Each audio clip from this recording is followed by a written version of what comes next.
Hi guys, it's me again. Dang, I'm lagging. But bruh, if you want to see how good this camera is at tracking me, I literally was just backing up and it was still tracking my face.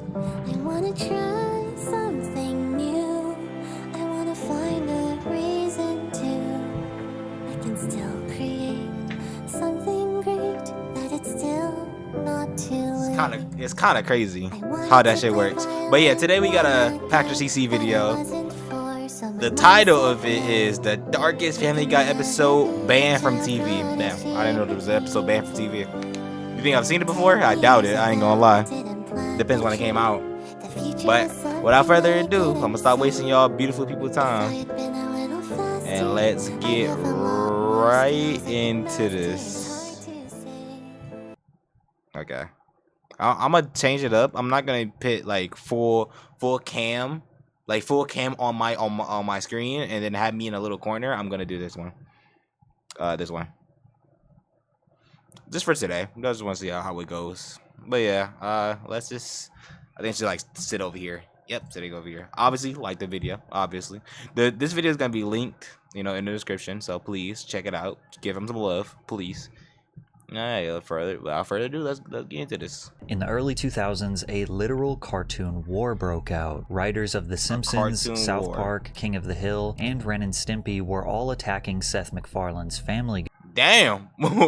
What actually, yeah, that kind of makes sense. Everybody's checking Family Guy. But why though? What Family Guy do? But it's not hard to see why they were upset. Why? Family Guy was successful by repeating the same lazy comedic formula over and over again for decades, it was good. leading to 9 Primetime Emmy Awards and even a Grammy nomination. With tensions at an all-time high against Family Guy, Seth MacFarlane finally decided to respond to the criticism. And as a result, he created one of the most controversial episodes in animation history. It was so bad. He did.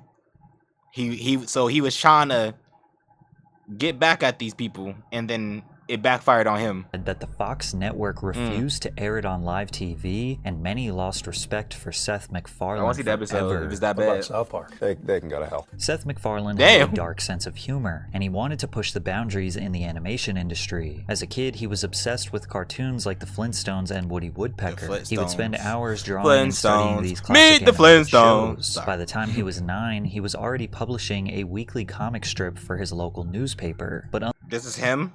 I must have missed something. That's him? Woodpecker. He would spend hours drawing and studying these classic animated I didn't know that was him. By the time he was 9, he was already publishing a weekly comic strip. I mean, he looks Asian here. I don't think this is him. Is it really wrong to say that? Is he Asian? Oh, God. Wait, what is he?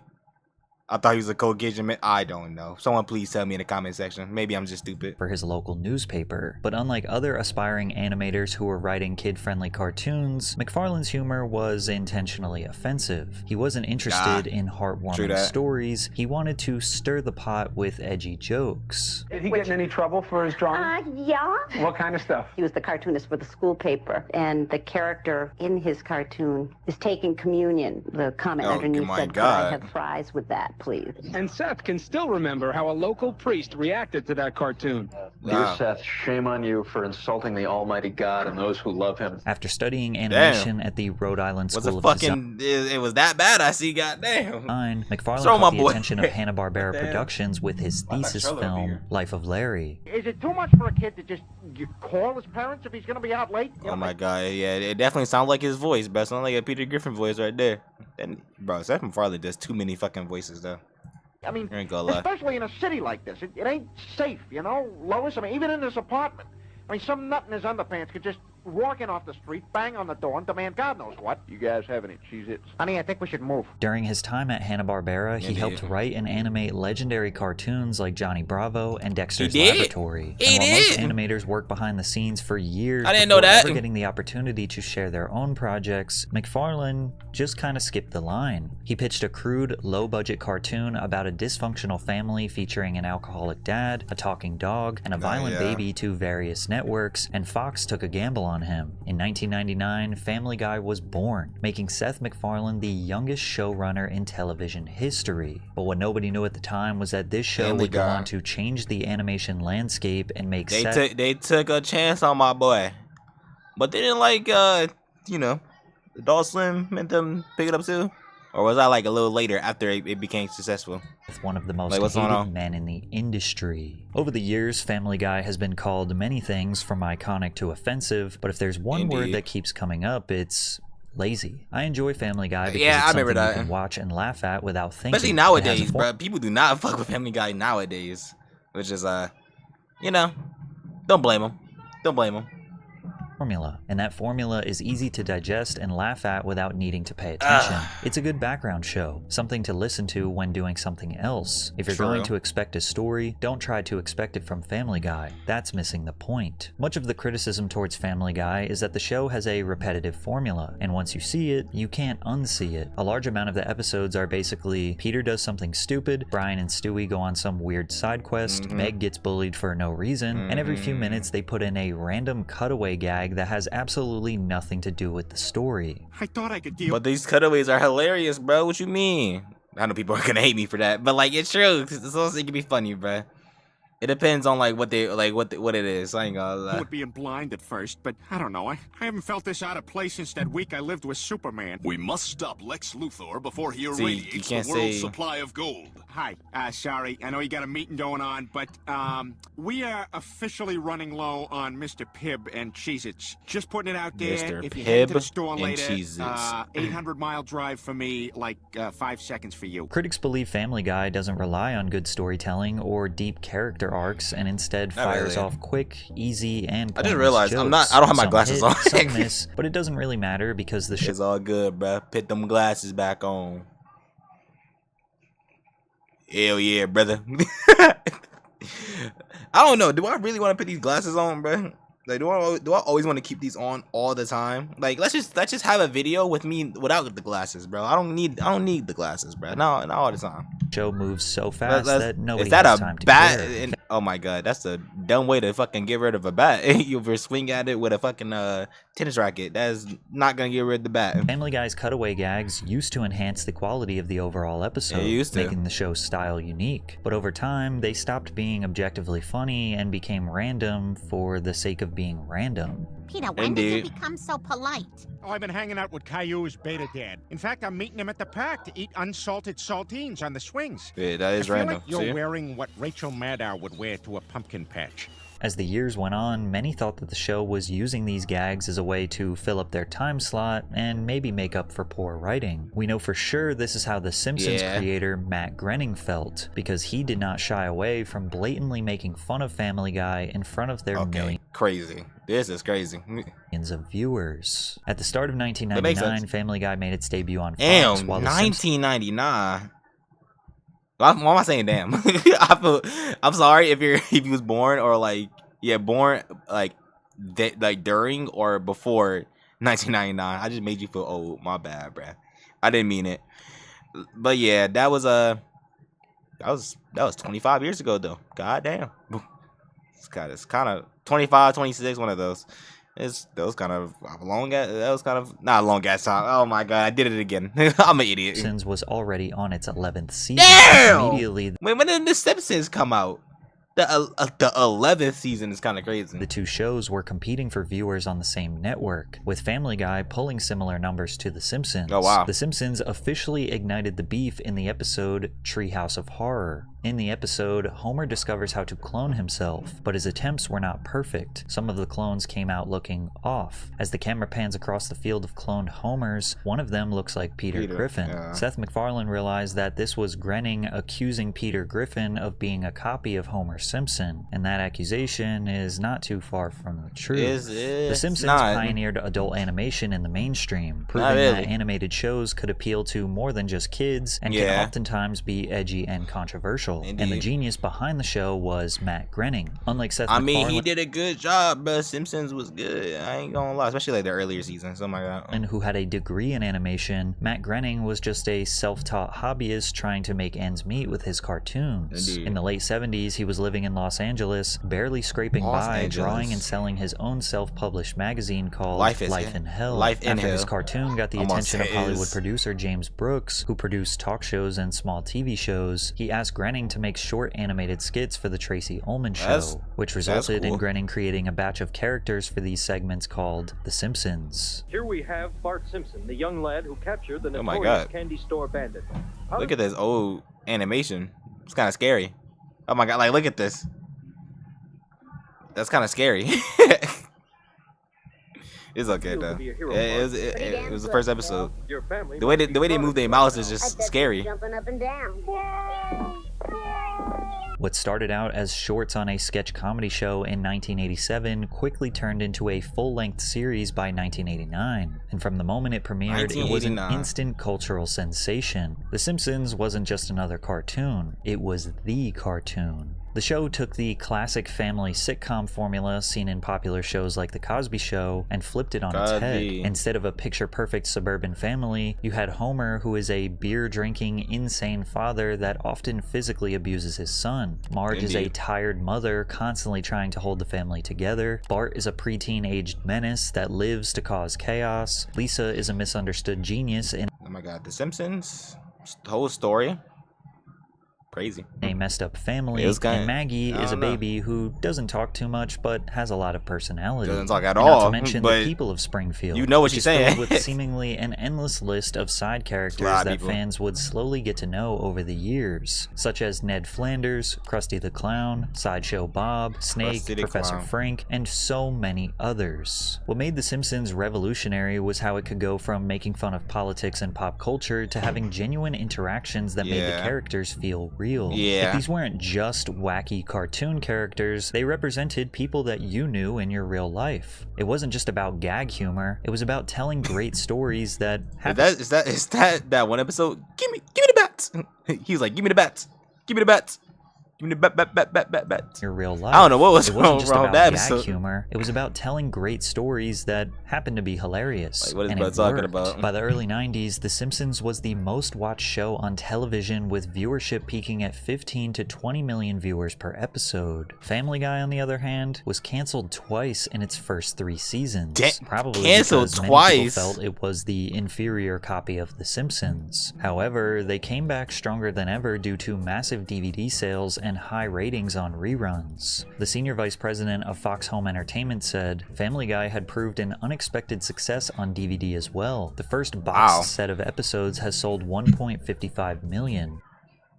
Damn! A lot of things being sold right there. Number 3 among television shows behind the first season of The Simpsons on Fox and Chappelle's Show on Comedy Central. After the show came back on air in 2005, it dominated, with the 4th season averaging 7.9 million viewers per episode, which at the time was more than twice as many viewers as South Park. And looking back on season 4, it's easy to see why it performed so well. He takes the lead. Funny. The spectators hold their breath, as Stewie Griffin is America's last hope to take home the gold.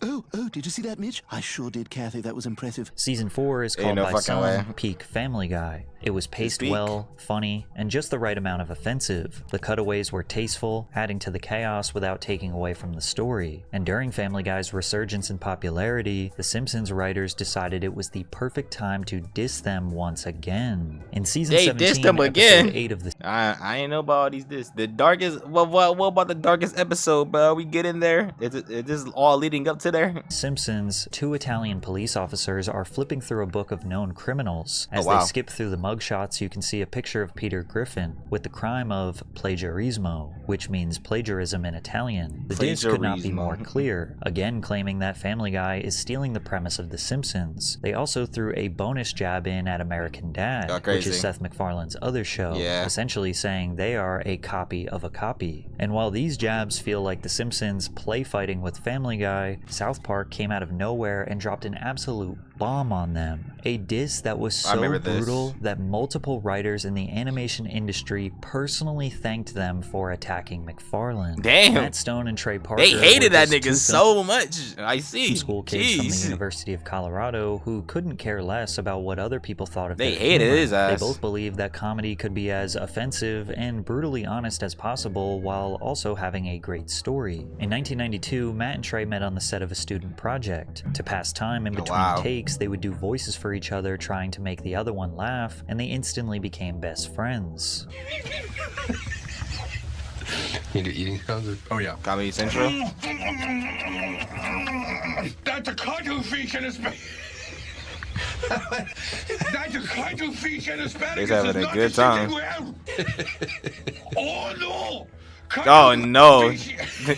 I did not say that. I did not say oh no because he said oh no, but I said oh no because the episode that was being played. Like what the hell? About to come out of my. Oh, here it comes! Oh, it's going to be a rot! Hold on, Kaider! I believe in you! At the end of every semester, the film department put on a student screening, and since it was right before Christmas, they needed something Christmassy. So Matt and Trey decided to use construction paper cutouts to animate characters and make their first short together called Jesus vs. Frosty, which would lay the foundation for what we now know as South Park. After college, both Matt and Trey moved to LA, where they would meet Fox executive Brian Graydon at a screening of their indie film, Cannibal the Musical. Brian loved their style so much, he decided to help spread their work around the industry. Bro, I used to always edit on KidMaster, bro. I even had a subscription on there. Some back and forth negotiations with companies like Fox and MTV. Not anymore though. Comedy Central decided to greenlight the first episode of South Park. Although it is still in the adult animation genre, South Park takes a different approach than Family Guy and The Simpsons. Yeah, South Park is all about creativity and unpredictability. One week, the elementary-aged kids are dealing with normal school drama, and the next, they're fighting a war against gnomes stealing people's underwear. Yeah, so and random, that's but still so not funny. Even the craziest situation these kids have not at all. into. Do you like it? Do you like it, Scott? Oh my god. I call it Mr. and Mrs. Tenorman chili.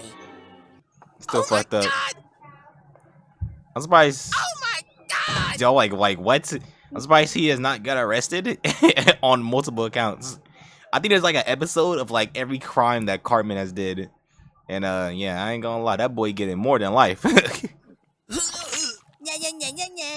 I made you eat your parents. South Park instantly turned Comedy Central from a struggling cable network to a network powerhouse, pulling in between 3.1 and 5.5 million viewers per episode. By season 2, it was breaking records. On April 22nd, 1998, the episode 1998. Okay, that's okay. Let me stop. All right, made y'all feel old before, bro. Let me stop. Mom is still a dirty. Pulled in 6.2 million viewers, making it the highest rated non-sports show in cable history at the time. To put it into perspective, 8 of the 10 most watched shows on cable that spring were South Park episodes. In just over 1 year, Trey Parker and Matt Stone took over cable TV. They also I'm not gonna lie, Comedy Central, I remember I had cable and they would spam South Park episodes. I mean spam. Like I would like look at the time and it would be like 3 o'clock, and it would like you can see like South Park go all the way until like 8 a.m. or some shit like that. Not a.m. 8 p.m. Sorry, not a.m. 8 p.m. or some shit like that, or even longer than that. It's just South Park was just everywhere on Comedy Central, and that was like on channel 60 something. It was right next to Disney Channel and fucking Nickelodeon and shit. On my cable at least. I don't know about y'all's, but on my cable it was. And yeah, I was like, damn, there's a lot of South Park episodes. Seething hatred for Family Guy. When asked about how he feels about Seth MacFarlane's empire, Trey Parker said, "There's more and more stuff every day finding its way onto American television that I think is really great. But then you get this bubblegum shit that's just like by the book. What we call 9-to-5 comedy writers. They mostly have families and kids, and that's the most important thing. And then they go into work and write comedy, and when it's 5 o'clock, it's time to go." Is that a bad thing? Oh, you got a wife and family and you do comedy? I mean, like, is that really a bad thing, bruh? Is that a terrible thing? I guess it can be. It's gag humor, and gag humor drives us crazy, where it's just like, here's a gag, here's a gag. It's got nothing to do with what's going on in the show. That's just true. like, here's a gag. And anyone who writes comedy knows that that is the very easiest, simplest thing to do, and you don't really need any talent to do it. You just need to learn the craft and do it. Similar frustrations were expressed by John Kricfalusi, the creator of the iconic cartoon Ren and Stimpy. If you're a kid wanting to be a cartoonist today, and you're looking at Family Guy, you don't have to aim very high. You can draw Family Guy when you're 10 years old. You don't have to... Cut that out. They are killing a spider. That's all I have to say. They are killing a spider. And she just screamed loud as hell. If I don't cut that out, I'm lazy. I probably won't cut that out, to be honest. Like, why is she screaming that loud for a spider? Get any better than that to become a professional cartoonist. The standards are extremely low. Tensions in the animation industry were at an all-time high, with more people speaking out against Family Guy than ever. So in 2006, Matt and Trey decided to escalate the tension to a full-blown war. South Park released a 2-part episode titled Cartoon Wars. In the episode, Cartman really wants to sabotage Family Guy because he hates their lazy gag writing. As Cartman arrives to the Fox Network writing room, he is shocked to learn that Family Guy is written by manatees who pick random idea balls from a tank. Each ball contains a verb, noun, or pop culture reference, which the manatees choose an idea ball and swim it over to the joke combine. South Park essentially proves how formulaic and ridiculous Family Guy jokes are by assembling 5 idea balls that say laundry, date, winning, Mexico, Gary Coleman. Peter, you didn't do the laundry today. You think that's bad? Remember the time I wanted... It was roasted. They roast the fuck out of him. I can't lie. You can't lie. What you talking about, Willis? When this episode released, millions of people around the world witnessed South Park brutally minimize Family Guy's value to the entertainment industry. And it turns out, Matt Stone and Trey Parker were not the only ones in the industry who hated Family Guy. See. After the first part, a lot of people. We got calls from people at The Simpsons saying thank you, because they actually hate Family Guy more than we do, even though they won't say it. And then we got calls from people that work on King of the Hill. I see. King of the Hill too? That's crazy. Saying, they said, quote, you're doing God's work by ripping on Family Guy. And like, because Family Guy is kind of this, it's like the Justin Timberlake thing. It's like when you're a musician and you're doing your stuff and you're working hard and you're trying to do art, and then Justin Timberlake comes along and just rakes in all the cash and everyone thinks he's awesome. You're like, dude, come on, that's not that good. Up until this point, McFarlane never really responded to the jabs and criticism towards his show. Makes sense. But this attack was too big to ignore. Ironically, he didn't fire back at South Park. Instead, he shifted his anger towards his original haters, The Simpsons. However, many believe he took it too far, and this joke nearly destroyed his reputation forever. In a 2007 Family Guy episode titled Moving Out, at the bottom of the screen appears... I've seen this. I've seen this. Kind of crazy. I remember I was watching this as a kid. Yes, as a kid. I know. Crazy. I remember it came on. It was on Fox too. It came on. I was like I didn't know what to say. Oh, I was a kid. I didn't really know what the fuck to say about this. But I remember seeing this. It was kind of crazy. The fact that I actually have seen this before. And like I've thought about it too. I'm like, I might really kill the good whole entire family. That's weird. With a miniature Marge waving to the audience. Because both shows air on Fox, this could have easily been mistaken for a genuine promo. Then miniature Quagmire runs over and attempts to essay Marge. She fights him off and dashes off screen, but then Quagmire, with his pants around his ankles, chases after her. Then it cuts to a shot outside of the Simpsons' home where we can hear Marge and Quagmire having sex in the parents' bedroom. Homer then walks in, catching them, shocked. And from there, you can hear Quagmire. It's so stupid, bro. It's the fact that I actually do remember this, bro. I really hate it. I do. Shoot and kill the entire Simpsons family. Yeah. Oh my god. You shot my homie. I'm calling the police.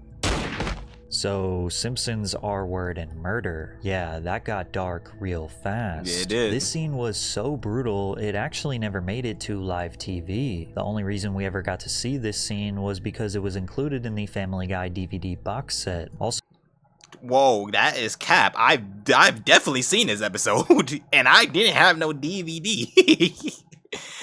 I was a kid. I had no DVD. I've definitely seen this before. On the DVD. Not on YouTube either. This is before I had internet. Like, this is literally before I had internet and before I even knew YouTube was a thing. Seth MacFarlane does a director's commentary where he discusses this specific scene, doubling down that he feels this joke was not too far and it should have been aired. I'm not going to be diplomatic because what happened here was fucking bullshit. This is a gag I got a call from the network saying, you can't do this. You cannot do this gag. And with The Simpsons, and I said, why not? They've made fun of Family Guy like 5 times, which which they're entitled to do. I mean, they make fun of everyone, and so do we. So what's why can't we take a little shot at them? And they said, well, because we want to end the feud. And I said, well, what feud? Just say for how it is. I talked with Matt Groening, who has a wonderful sense of humor about this stuff, and. There's no feud. And plus it's. We actually have had a couple of writers, Simpson writers, who have written for Family Guy, Richard Pell and Brian Scott. Yeah. I mean, it's they've taken many shots at us again, all of which have been funny. The only thing I can hear is Brian's voice. Like, I'm not lying.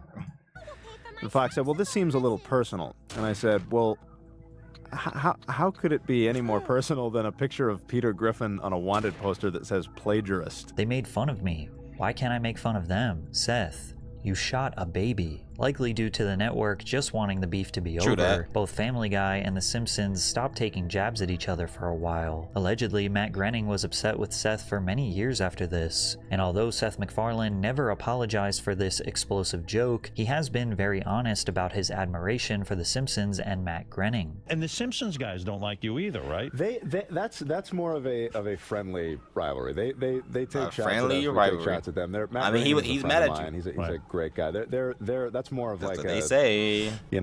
All in good fun kind of thing. He even wrote a line in a Family Guy episode essentially admitting to stealing from The Simpsons. Get up! You're on my side of the bed. Peter! We act like we didn't take a lot from The Simpsons. We took a lot from The Simpsons. Okay. They seem to make amends by doing an official Simpsons and Family Guy crossover episode. I remember this episode. I remember this. I was kind of surprised.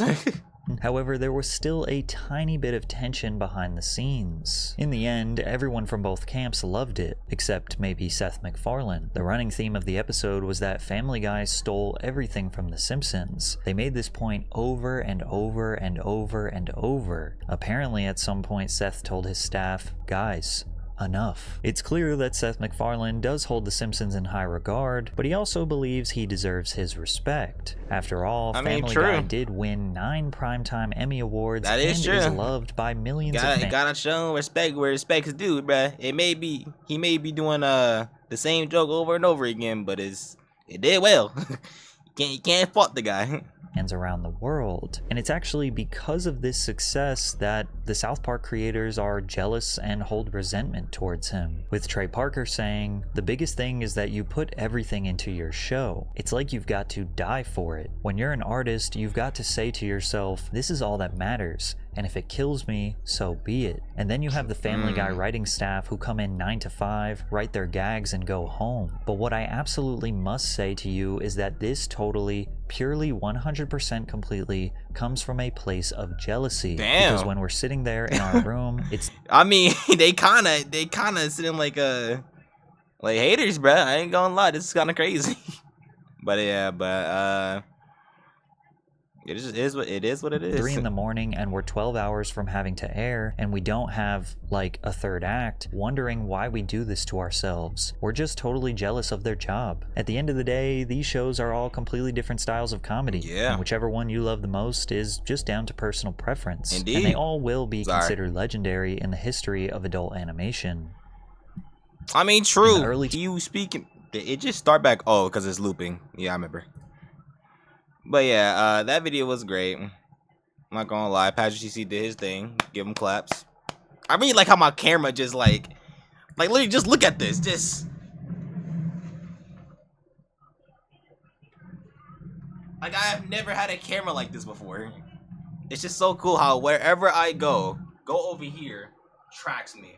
Go over here, track, and like it's like whatever like wide view it has is gonna track me. no matter what. And like, if it doesn't track me, it tracks that fucking barrel, right here. It's fucking bear right here, bro. It just, like, I'm not gonna lie. Let me try and get out of his way. Let me see if it can do it.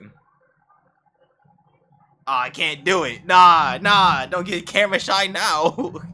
Whatever, it was doing it earlier. But yeah, I hope y'all enjoyed that video. That was a really good video about Patrick CC. The original video is gonna be down below in the description. So yeah, without further ado, I'm gonna let y'all people go. So yeah, bye.